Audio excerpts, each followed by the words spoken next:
ইদাই আমি চাকুলুন ওই ছাড়া তার আমি কি কইছিলাম ও বাবা বুঝছি বুঝছি তুমি কইছিলা যেটা পছন্দ হইবো এটা পছন্দ হইতো না আচ্ছা বুঝছি বুঝছি আরে না এটা আমার পছন্দ হইছে না অন্যটা দেখাই হ্যাঁ সারা যে আমার লাগাই খারাও দেখাইতাছি মজা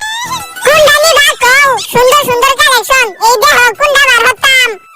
আচ্ছা এটা তো আমার ছেলের একটা পছন্দ হইছে না আমারও ভালো লাগে না আচ্ছা ভাই কত দিয়ে দামে রাখুন আব্বা এটা তো আমার পছন্দ হচ্ছে আরে বেটা আমি তো বুঝতাছি চুপ থাক কোন ভাই এটা কত দিয়ে লাগবো দামাদামি করতাম না ভাই সাথে একদম কইতাম আমনে কোন আচ্ছা আমি একদমই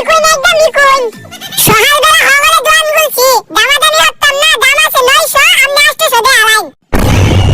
কই না এটা কোনো দাম কইলেন না 800 টাকা তো এরকম একটা নাম ফুলাই কিনুন দেবো কম কত দিয়ে লাগবো কোন হুট বেটা বাবা আমার দাম 800 টাকা আমার দাম লক্ষ লক্ষ টাকা বেটা গো বেটা আচ্ছা 150 টাকা দিয়ে চলবো কিরম না লাগে সকালবেলা আচ্ছা নেন 600 টাকা দেন 600 টাকা দিয়ে শার্ট কিনতাম আমার বড় চাই তো দিতে 1000 টাকা ফ্যান শার্ট জুতা আমার 100 টাকার বাজার হইলে নিন লাগবো এটা না নেরা পরে আমি ঘরের মার খাই না হ্যাঁ আমরা বলে নিজে বা মালে হুমা আচ্ছা আমরা কোন দিকে ওরা চুপ আচ্ছা ভাই লাস্ট দাম আমরা 300 টাকা দিয়ে হালাই না ভাই দামাদামি করতাম না 170 টাকা দেন ভাই আর দামাদামি করতাম না লাস্ট 250 টাকা দেন আব্বা আমি তো মুতাক আরে মিয়া আমি তো মুতাক আমি একটা লাস্ট দাম কই আচ্ছা কও আচ্ছা আমার মুতে কইতাছে এটা কিন্তু শেষ আমি তো মুতাক আব্বা তো মুতাক আমি যদি এবারে লাস্টের বার কইতাছি উদা 250 টাকা দেন কই ছাড় না বেটা তো দাম এই যাইছে 250 আর তুই কইতাছিস 250 ঘুরে গেলে তো দুটো একই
ভিডিওটি ভালো লাগলে চ্যানেলটি সাবস্ক্রাইব করে একটি লাইক দিয়ে জানা আপনার মোবাইলে কত পার্সেন্ট চার্জ আছে তা কমেন্ট বক্সে বলে যান।